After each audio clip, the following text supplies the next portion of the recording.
ನಮಸ್ಕಾರ ಎಲ್ರಿಗೂ, welcome back to my channel. ಈ ವ್ಲಾಗ್ ಏನಂತ ಅಂದರೆ 2ನೇ ದಿನದ್ದು ಮತ್ತು 3ನೇ ದಿನದ್ದು ನವರಾತ್ರಿ ಪೂಜೆ. ಆಲ್ರೆಡಿ ತುಂಬ ಲೇಟಾಗಿಬಿಟ್ಟಿತ್ತು. ಸೊ ನಾನು ರೆಡಿಯಾಗಿ ನೈವೇದ್ಯಕ್ಕೆ ರೆಡಿ ಮಾಡ್ಕೊತಾ ಇದ್ದೆ. ಸಿಹಿ ಪೊಂಗಲ್. ನನ್ನ ವ್ಲಾಗ್ ಲೇಟಾಗೇ ಬರ್ತಾಯಿದೆ. ಏನಂತ ಅಂದರೆ ನಾನು ರೆಕಾರ್ಡ್ ಮಾಡಿ ಇಟ್ಕೊಂಡಿರ್ತೀನಿ, ಬಟ್ ನನಗೆ ವಾಯ್ಸ್ ಓವರ್ ಕೊಡೋಕ್ಕೆ ಅಥವಾ ಅಪ್ಲೋಡ್ ಮಾಡೋಕ್ಕೆ ಒಂದು ಸ್ವಲ್ಪ ಎಂಬ್ಯಾರಸ್ಡ್ ಫೀಲ್ ಆಗ್ತಾಯಿತ್ತು. ಅಂದರೆ ಒಂಥರ ಮುಜುಗರ ಆಗ್ತಾಯಿತ್ತು ನನಗೆ. ಸೊ ನಾನು ಈ 2nd ಡೇ ಮತ್ತು 3rd ಡೇ ಪೂಜೆ ಮಾಡಿ ಆ ಕಥೆಗಳನ್ನ ಕೇಳಿಸ್ಕೊಂಡಾಗ ನಂಗೆ ಏನು ಅನಿಸ್ತಂದರೆ, ನಾವು ನಮ್ಮ ಕಂಫರ್ಟ್ ಝೋನಿಂದ ಆಚೆ ಬರಬೇಕು. ನಾವು ಏನು ಅಂದ್ಕೊಂಡಿದ್ದೀವಿ ಅದನ್ನು ಮಾಡೋಕ್ಕೆ ನಾವು ಪ್ರಯತ್ನ ಪಡಬೇಕು. ಅಟ್ಲೀಸ್ಟ್ ಫುಲ್ ಆಗಿಲ್ಲ ಅಂತ ಅಂದರೂ ಒಂದೊಂದು ಸ್ವಲ್ಪನೇ ನಾವು ಟ್ರೈ ಮಾಡಬೇಕು. ಸೋಂಬೇರಿತನ ಬಿಡಬೇಕು. ಆ ಥರ ಎಲ್ಲ ನಾನು ಕಲ್ತಿದ್ರಿಂದ, ಆಮೇಲೆ ಆ ಕಥೆಗಳನ್ನ ಕೇಳಿಸ್ಕೊಂಡಿದ್ರೆ ಒಂಥರ ಇನ್ಸ್ಪೈರ್ ಆಗಿ ನಾನು ನನ್ನ ಎಂಬ್ಯಾರಸ್ಡ್ ಫೀಲೆಲ್ಲ ಬಿಟ್ಟು ವಾಯ್ಸ್ ಓವರ್ ಕೊಟ್ಟು ವ್ಲಾಗ್ ಮಾಡೋಕ್ಕೆ ಸ್ಟಾರ್ಟ್ ಮಾಡಿದ್ದೀನಿ. ಅಂದರೆ ಇದೇನು ಅಂತ ಕಂಪ್ಲೀಟ್ ವ್ಲಾಗ್ ಅಥವಾ ಆ ಥರ ಏನಿಲ್ಲ. ಸ್ವಲ್ಪನೇ ನಾನು ಟ್ರೈ ಮಾಡ್ತಾಯಿದ್ದೀನಿ ಕರೆಕ್ಷನ್ಸ್ ಮಾಡ್ಕೊಳಕ್ಕೆ, ಹಾಗೆ ಇಂಪ್ರೂವ್ ಮಾಡ್ಕೊಳಕ್ಕೆ ನನ್ನನ್ನು. ಸೊ ಇಲ್ಲಿ ನಾನು ಸಿಹಿ ಪೊಂಗಲ್ಗೆ ರೆಡಿ ಮಾಡ್ಕೊತಾ ಇದ್ದೀನಿ.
ಪೂಜೆ ಎಲ್ಲ ಮುಗಿಸಿ ದೇವಸ್ಥಾನಕ್ಕೆ ಹೋಗಿ ಬಂದು ಮಧ್ಯಾಹ್ನ ಆಗಿತ್ತು.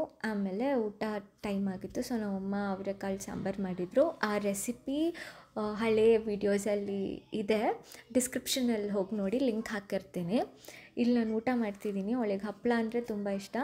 ಸೊ ಅವಳು ನೋಡ್ತಾ ಇದ್ದಾಳೆ ನಾನು ಕೊಡ್ತೀನಿ ಅಂತ. ನಾನು ಕೊಡಲ್ಲ ಅವಳಿಗೆ. ಅದಾದಮೇಲೆ ಅವಳು ಏನು ಮಾಡ್ತಾಳೆ ನೋಡಿ ನೀವೇ. ಅಮ್ಮ ಹಿಂಗೆ ಮಾಡ್ಲಾ?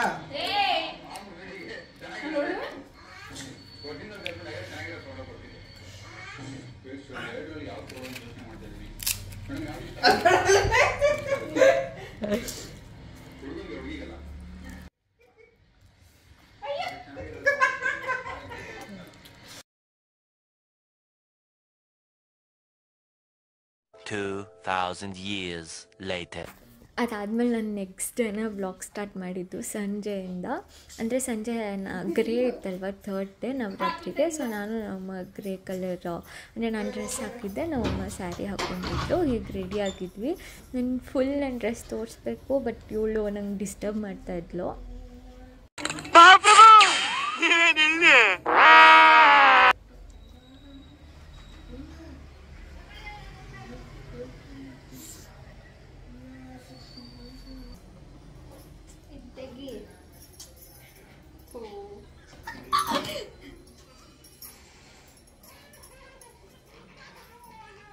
ಯೂಟ್ಯೂಬ್ ಕತ್ತೀನಿ. ಇದು 3ನೇ ದಿನ ನವರಾತ್ರಿ. ನಾನು ಇವತ್ತು ಕೊಕೊನಟ್ ರೈಸ್ ಮಾಡ್ಕೊಂಡಿದ್ದೆ ನೈವೇದ್ಯಕ್ಕೆ. ಅದು ಕೂಡ ಲೇಟ್ ಆಗಿಬಿಟ್ಟಿತ್ತು. ಸೊ ಬೇಗ ನೈವೇದ್ಯ ಮಾಡಿ ಪೂಜೆ ಮಾಡಿ ಆಮೇಲೆ ದೇವಸ್ಥಾನಕ್ಕೆ ಹೋಗಿ ಬಂದ್ವಿ. ಏನಂದರೆ ನಾನು ಪೂಜೆ ಮಾಡ್ಬೇಕಾದ್ರೆ ಆ ದಿನದ ಕತೆ ನಾನು ಕೇಳ್ತೀನಿ, ಬಿಕಾಸ್ ನಂಗೆ ಗೊತ್ತಿಲ್ಲ. ನಾನು ಇದೇ ಫಸ್ಟ್ ಟೈಮ್ ನವರಾತ್ರಿ ಪೂಜೆ ಮಾಡ್ತಾ ಇರೋದ್ರಿಂದ ಆ ಕತೆ ಕೇಳಿಸ್ಕೊಂಡಾಗ ನಂಗೆ ಏನು ಅನ್ಸುತ್ತೆ ಅಂದರೆ, ಇದನ್ನು ನಾವು ನಮ್ಮ ಲೈಫಲ್ಲಿ ಅಪ್ಲೈ ಮಾಡ್ಬೋದು. ಅಂದರೆ ಹೇಗೆ ಪಾರ್ವತಿ ಜಾಟಕೋಸರನ್ನು ಸಾಯಿಸ್ತಾಳೆ ಅಲ್ವಾ. ಸೊ ಅವಳ ಪವರ್ ಏನಂತ ಅವಳಿಗೆ ಅವಾಗಲೇ ಗೊತ್ತಾಗೋದು. ಸೊ ನಾವು ಅದರದ್ದು ರೀಸನ್ ತಿಳ್ಕೊಂಡ್ರೆ ನಮಗೆ ನಾಲೆಡ್ಜ್ ಕೂಡ ಬೆಳೆಯುತ್ತೆ. So everything has a reason ಅಂತ ನನಗನ್ಸುತ್ತೆ. ಸೊ ಪೂಜೆ ಮಾಡಿ ಆಮೇಲೆ ದೇವಸ್ಥಾನಕ್ಕೆ ಹೋಗಿ ಬಂದು ಆಮೇಲೆ ನಾವು ಅವತ್ತು ಪ್ಲ್ಯಾಂಟ್ಸ್ ಹಾಕಿದ್ವಿ ಅಲ್ವಾ, ಸೀಡ್ಸ್ ಎಲ್ಲ ಹಾಕಿ ತರಕಾರಿದು, ಅದನ್ನು ಹೋಗಿ ನೋಡ್ಕೊಂಡು ಬಂದ್ವಿ ಗಿಡ ಬಂದಿದೆಯಾ ಅಂದ್ಬಿಟ್ಟು. ಸೊ ಇಷ್ಟೇ ಇವತ್ತಿನ vlog. Thank you for watching.